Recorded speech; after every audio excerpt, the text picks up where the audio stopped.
Hey guys, what's up and welcome back to Toe Tags Metal Reviews, and today we're going to be covering the brand new releases that just dropped today from 12 Foot Ninja, Hate, Ice 9 Kills, and Gemini Syndrome.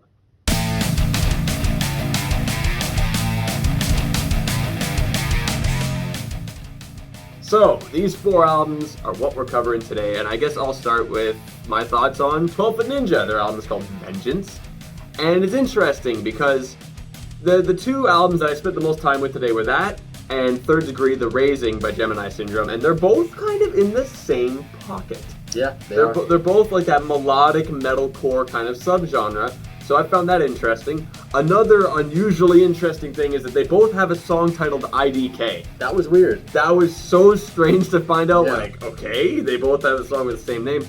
So, Vengeance, I thought, was an interesting album to listen to. It is. It's very experimental. You got so many different sounding things on this album. So many different genres are coming out of this. You got flamenco, mariachi, you got some electronic stuff, you got some old school, like, you know, kind of 8-bit sounding things, which makes sense because, I mean, the cover art's got a game, An arcade machine. Yeah, he's right. It's one of those albums where it sounds like they just had a bunch of ideas, threw everything at the wall, and it all kind of stuck and they kept it. It's got a lot going on. The album kind of feels a little bit hit and miss because there were some songs that kind of, you know, stick out as catchy or like, ooh, these are cool riffs, and then some of them just kind of just don't work at all. Yeah. There was a song called Gone.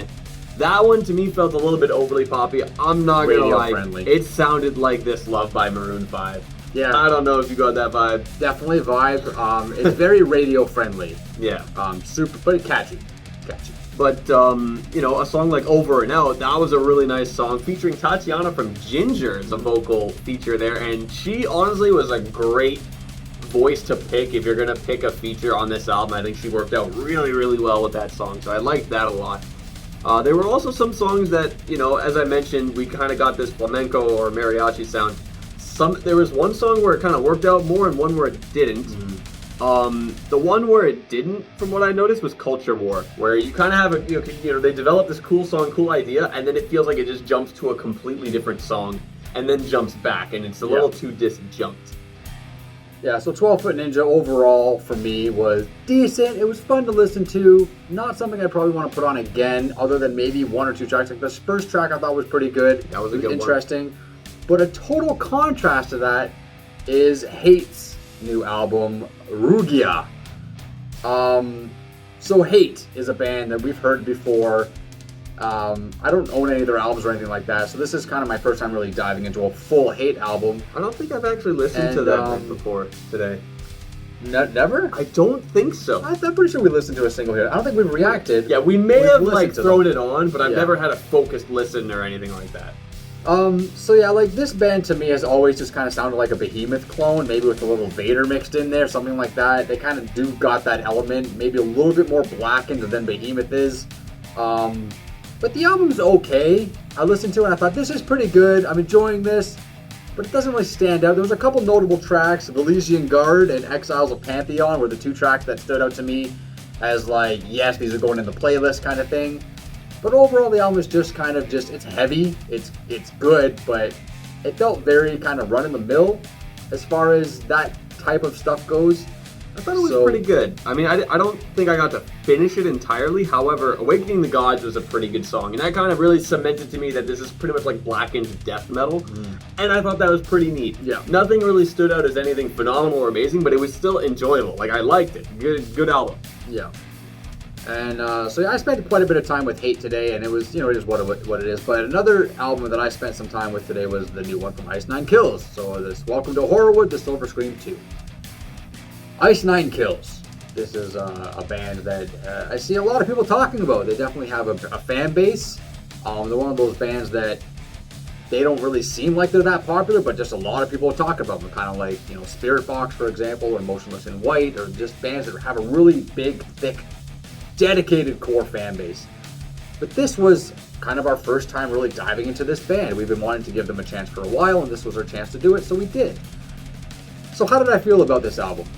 Well, started off awesome out the gate. It's got this cool little intro about, I can't remember exactly. Something about these songs are about some murders or something. They've been locked away in some vault, but now they're being released or something like really cool, kind of setting the tone, atmospheric, horror themed, cool stuff.